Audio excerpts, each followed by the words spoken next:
Okay. All right. Super. Time is, we have something like 25 minutes with us. In 20 minutes, I'd like to complete some amount of some portion so that you are clear about what to do next. Okay. So what are the diphthongs? Let's look at them. So you have A, okay, I, and then O, ow, and then O. Okay, and then oi. Or you can also write it like this. We will write oi here so that we group this together. O and ow. Okay. Okay, ow and ow. Okay, these are 5, 6. What is 6? Here, air. 7 is air. And 8 is poor. Now tell me, these are the 8 diphthongs. And if you want, what are the, say for example, A, what do we have? Any, not boy, bay. Bay or face. E. By. So the underlined letters represent the underlined letters represent the sound. Okay. So it is not by, it is by. Okay. Oi. Anybody? Oi. Boy. Very good. Oi. Oi. Ow. Ow. Cow. Yeah. How. Now. Cow. Low. Ow. Low. Not cow. Cow will be ow. This one. Okay. This is low. Boy. Okay. Ow. How. Mouth. Okay. Now come to this ear. Near, here, very good. Here, near, here, near. Air. This is a bit difficult. Air is a bit difficult. There, fair or there, square. And Hoover is moor, pure. Okay, can we say poor? He is poor. Okay, now tell me, look at the, okay, now Shakti said something. I'm not disagreeing with that. But look at the, what I wanted to do is to divide the diphthongs into 2 groups. What you have to do is look at the ending. Don't look at the sound with which the diphthong starts. Look at the sound with which it ends and tell me there is some commonality. Okay, here it ends in A. Actually, it's not. Sorry, I again keep on repeating this mistake. Please bear with me. Okay, and then oo. What are these? What kind of sounds are these? Look at the vowel quadrilateral. What I wanted to do is, you look at the vowel quadrilateral and tell me, look at the sounds in which the diphthongs end. John, this is what I told you yesterday. When I sent the message, that's what I wanted to convey. Okay? So, what are the sounds in which it ends? Look at the vowel quadrilateral. Sound is it? It is front. No. Give the. It's front. Close. Very good. Unrounded close. And this is. Okay. This is front. Unrounded. Front close unrounded or front unrounded close? Front close unrounded vowel. Okay. We are looking at A. Okay. And who is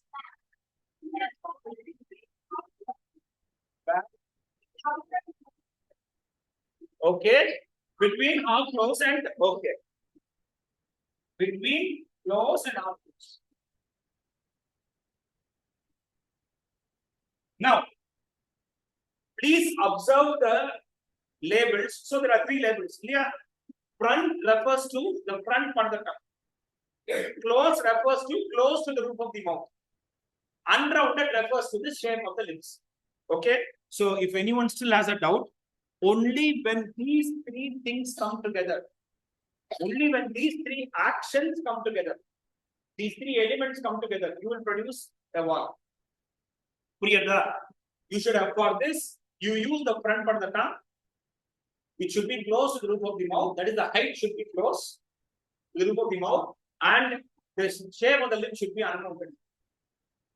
Okay? Say, look at this. If I produce this with a rounded mouth, I end up actually producing a back E. Governing, under governing. Is every produce no? Hey. You round it and you produce A, and you see what you produce. You will produce a back one. You produce A, but it will be back. Actually, I told you that I'll show this to you. Okay, or what is this? Back, rounded, between close and up close. If I produce oh, I have to round my lips to produce this sound. The camera won't catch it, you will be able to catch it. Ooh. Now let me spread the lips for ooh. Now ooh kumari na tongue vachinte. Now let me spread the lips. Gavani, nalla gavani. Ooh, ooh, ooh, ooh. I am fronting it.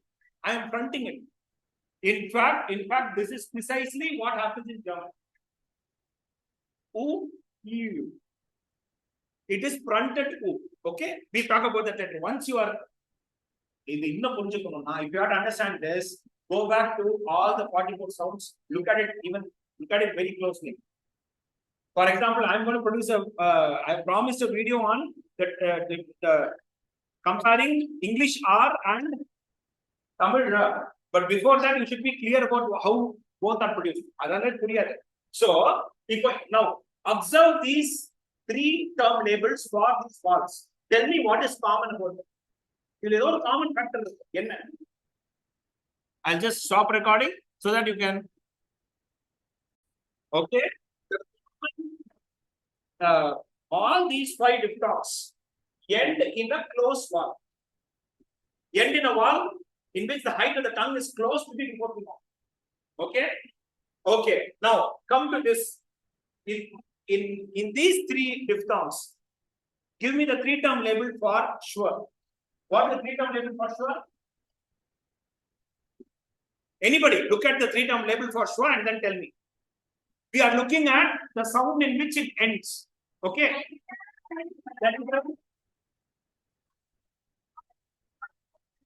Central was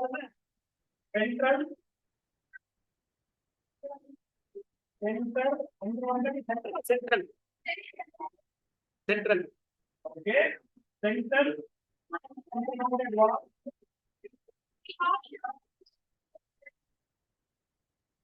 Between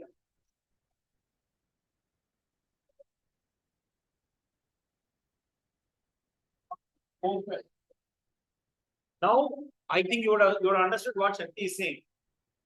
All these diphthongs end in a closing vowel. So we will call them closing diphthongs. All these diphthongs end in a closing vowel. Whether it's E or O, that doesn't matter. You don't close the close position. That is, if you look at the vowel quadrilateral, E is here, O is here. Okay, roughly speaking, E and O are almost on the same. If you put a scale, almost they'll be at the same height. So, can we call them closing diphthongs? Shall we call them something? We'll call them something. We'll call them closing diphthongs. These five will be called as, I'll write it here, closing diphthong, because they move towards the closed position. They move towards the vowel which is near the closed position. Vowel quadrilateral. Please refer to the vowel quadrilateral, you will understand. Closing diphthongs. Here there is only one ending vowel. What is that? Sure. And what is it? With the closing, open up. Oh, okay. Very good. No, you don't use half diphthong. Okay. We call this centering diphthong because it moves towards the center position. Okay. So here, closing diphthong, this is centering diphthong. Centering diphthongs. Okay. So we have here two kinds of diphthongs or two groups of diphthongs. One is closing diphthongs, the other is centering diphthongs. So there are 5 closing diphthongs and 3 centering diphthongs. 5 closing diphthongs and 3 centering diphthongs. That's 5. See, before you start giving Shakti this question, so, look, closing diphthongs. These 5 are closing diphthongs. Let me write it here. These 5 are closing diphthongs. Then you can as well call this as half close, half open diphthongs. Why don't you call that? When you use one term here, why there is no uniformity here? Because it is better to describe this with this because of the sound with which the quality, the property of the sound which ends it. Here it is fine. You can call it closing, no issues. But this is a better descriptor. Nasiha is absolutely right in calling it half close, half open. Nothing wrong. But this is a better descriptor. This describes it much better than calling it half close and half open. So these are closing diphthongs. And these are centering diphthongs. Okay. These are centering diphthongs. Okay. Centering diphthongs. And we need 2 vowel.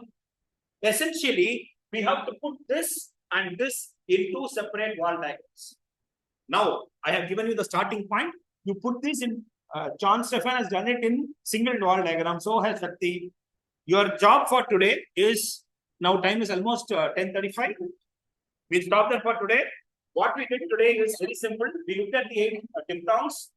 We looked at the sound in which the diphthong ends, and we discovered that they end in a particular kind of sound, and we called it closing diphthongs because all these diphthongs end in a vowel which is in the closed position. Okay. Then we came to this set of diphthongs, these 3 diphthongs. So 5 diphthongs are taken care of. The sound in which these 3 diphthongs end, uniformly it's sure. And they are central vowels, so we call them centering diphthongs. And I perfectly agree with you. Here we are using one term, here we are using another term, just for sake of convenience. Not only for sake of convenience, because this calling it centering diphthongs is a much better descriptor for it. So, closing diphthongs and centering diphthongs are the 2 diphthongs that we have in English. Now, you draw vowel quadrilateral, plot these things there. You will have to plot the starting point somewhere and the ending point as an arrow. Okay? Do that and then you tell me what you get. And in the next class, we'll be looking at the labels for the diphthongs. Okay? That will take around 20-25 minutes. So thanks a lot, people. Which will be meeting tomorrow. Am I right? Tomorrow, second hour, please be ready. We'll be all right. We'll be looking at the labels for the diphthongs. Thanks a lot, people.